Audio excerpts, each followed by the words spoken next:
नमस्ते। कुकविन and arts में आपका हार्दिक स्वागत है। हल्के सुनहरे रंग वाली ढेर सारी लेयर वाली क्रिस्पी करारी यह बाटी बनाने की विधि आज हम देखेंगे। उसके साथ पूरा लंच का मेनू, बहुत टेस्टी मेनू, वो भी फटाफट कैसे बनाएंगे, आइए हम देखते हैं। अरहर की दाल पहले मैंने 15-20 मिनट पानी में भिगा के रख दी। पानी अलग निकाल दिया गमलों में डालने के लिए। दाल भिगाने के लिए रखने के बाद सब्ज़ी की तैयारी कर ली। मीठा लाल कद्दू काट के रख दिया था। उसके साथ मिर्ची, अदरक, लहसुन और कड़ी पत्ता ले लिया। तेल गरम करने के लिए रखा और मिक्सी जार में सारी सामग्री हल्की दरदरी पीस ली। तेल गरम होने के बाद उसमें राई, जीरा और हींग का तड़का लगाया और उसमें मिक्सी में जो पिसा हुआ मसाला था वह मसाला भूनने के लिए डाल दिया। हल्का 1 मिनट पलटने के बाद उसमें धनिया पाउडर, धनिया जीरा पाउडर मैं बना के रखती हूँ, वह भी डाल दी। हल्दी आधा चम्मच डाल के अच्छे से मिला लिया। पाउडर डालने के बाद मसाला नहीं जलने के लिए उसमें पानी डाल दिया। पानी थोड़ा ज़्यादा ही डाला, सब्ज़ी के लिए पर्याप्त होगा ऐसा। और गर्म होने के बाद उसमें सब्ज़ी कटी हुई डाल के अच्छे से मिला दी।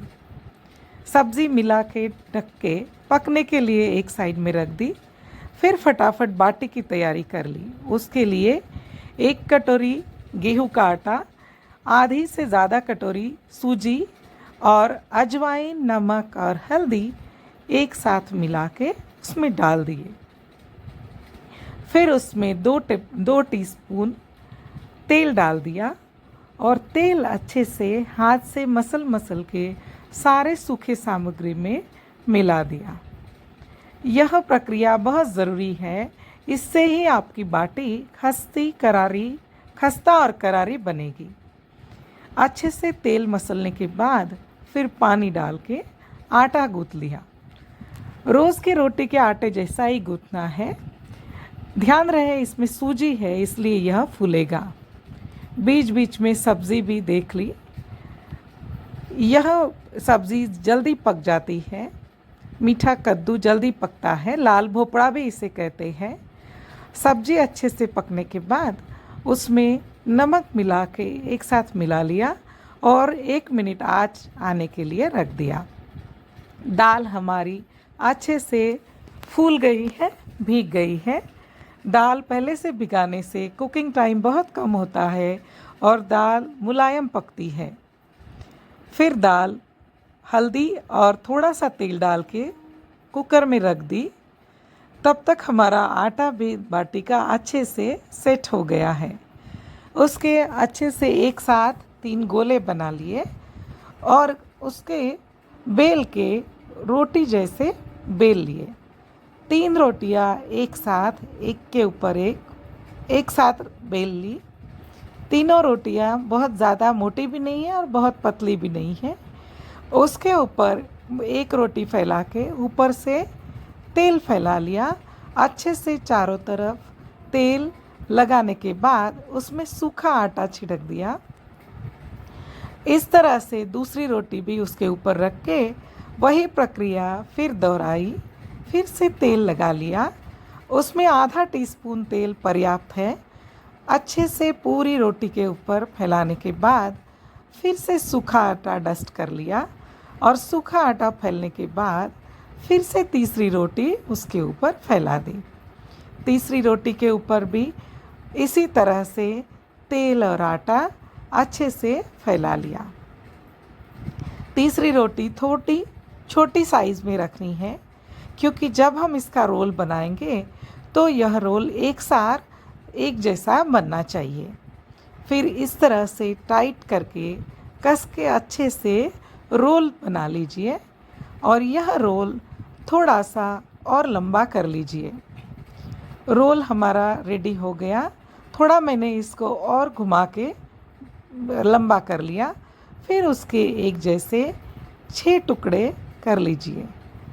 बीच में मैंने एयर फ्रायर प्रीहीट करने के लिए रख दिया। आपके पास एयर फ्रायर नहीं है तो कोई बात नहीं है, आप नॉनस्टिक पैन कवर रख के गरम करने के लिए रख दीजिए। देखिए कितनी सुंदर लेयर बनी है। थोड़ा इसको हाथ से मैंने हल्का सा प्रेस कर लिया है। हाथ से दबाने के बाद हमारी रोटी सेकने के लिए तैयार है। फिर उसके ऊपर फिर से 1/4 टीस्पून ऐसा तेल डाल के चारों तरफ लपेट लिया है और बाटियाँ प्री हीटेड एयर फ्रायर में रख दी है। आप प्री हीटेड ओवन में भी बाटी सेक सकते हैं या नॉनस्टिक पैन के ऊपर भी सेक सकते हैं। ध्यान रहे नॉनस्टिक पैन में जब आप सेकेंगे तो उसका जो ढक्कन है वह पूरी तरह लगाना नहीं है।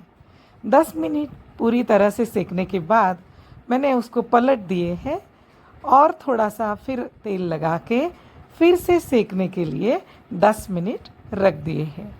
20 मिनट में आपकी बाटी तैयार होती है। अगर आप ओवन में सेकेंगे तो 180 डिग्री सेल्सियस में 20 मिनट के लिए आप प्री हीट करके रख दीजिए और 10 मिनट बीच में होने के बाद उसको पलट दीजिए। अगर आपको लगता है कि बाटी थोड़ी कच्ची है फिर से आप 5 मिनट के लिए लगा सकते। देखिए कितना सुंदर सुनहरा रंग आया है और बाटी हमारी पूरी तरह से सेक के तैयार हो गई है।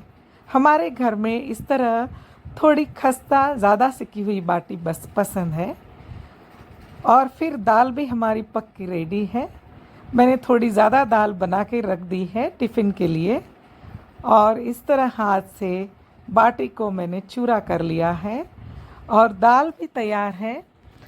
खानदेश में यह दाल बस इसी तरह से बिना तड़के के बनाई जाती है।